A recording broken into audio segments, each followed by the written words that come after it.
Dentro del negocio jurídico, se pueden distinguir dos grupos de fuentes de las obligaciones. La voluntad de las partes. Son obligaciones que nacen por la voluntad de las partes, sujeto activo y pasivo, que componen la obligación. El contrato es la fuente de obligaciones más común que existe, pues es el medio mediante el cual las partes formalizan la intención de crear una obligación civil. Los actos generadores de obligaciones. Son actos que producen obligaciones que no necesitan del consentimiento de las partes. Dentro de esta categoría se encuentran la gestión de negocios, la administración de la cosa en común y pago de lo indebido. Este grupo de fuentes de obligaciones nacen del desprecio que tiene la ley por alguien que aumenta su patrimonio a costa de otro y sin causa justificada. La gestión de negocios. La gestión de negocios la define Fausto Rico Álvarez como una excepción al principio de intangibilidad patrimonial, ya que permite a una persona intervenir en una esfera jurídica ajena sin consentimiento de su titular e incluso en contra de su voluntad. 14. Antecedentes históricos. Derecho romano. Respecto de los sujetos, la persona cuyo negocio fue gestionado, es decir, aquella persona que poseía la dominus negotii, gozaba del actiones negotiorum gestorum, mientras que la persona que gestionó el negocio poseía la actio negotiorum gestio contraria. La acción del dominus negotii le permitía exigir al gestor que continuara con su labor hasta el fin del asunto, que transmitiera o entregara lo obtenido y que le indemnizara si le causó algún perjuicio. 15. En cambio, la acción del gestor le permitía exigir al dominus el reembolso de los gastos y la reparación de los perjuicios sufridos, siempre que su labor hubiese sido razonablemente ejecutada.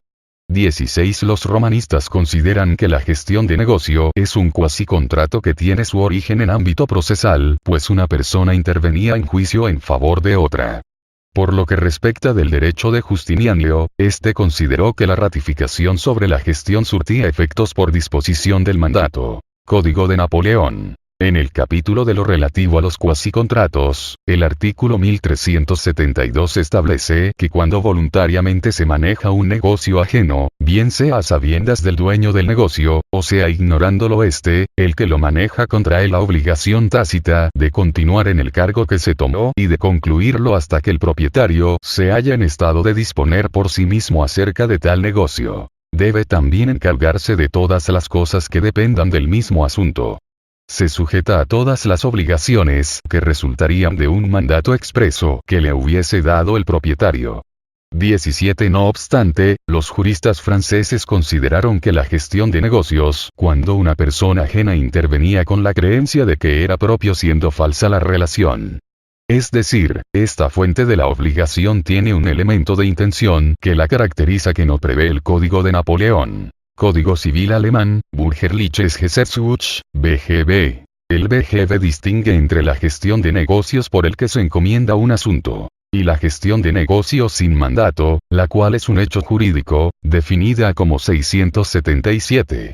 Quien gestiona un negocio para otro sin haberle sido encargado por o sin estar legitimado de otro modo por debe gestionar el negocio como lo requiere el interés del titular del negocio tomando en consideración su voluntad real o presunta.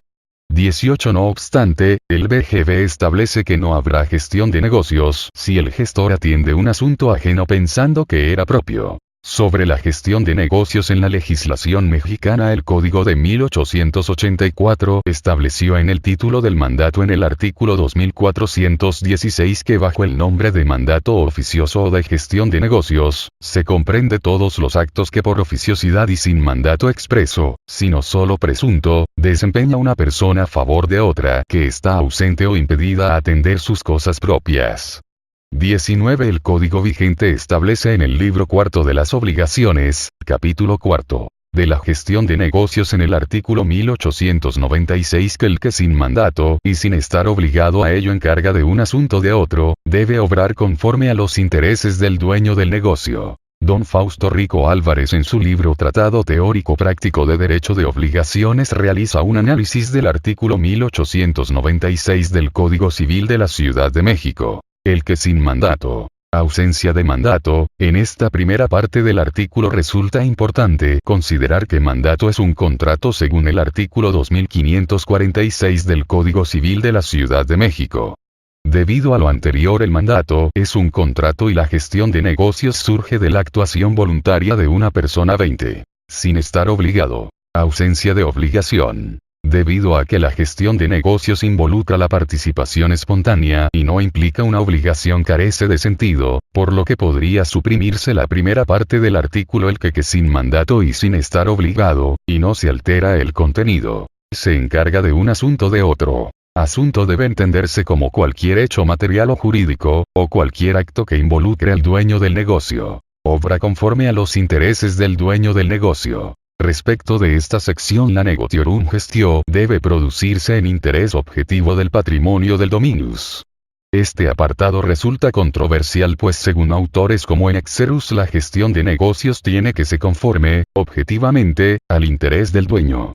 21. Mientras que don Fausto Rico Álvarez afirma que el gestor debe atender al interés objetivo del dueño del negocio, a menos que éste hubiera exteriorizado el subjetivo.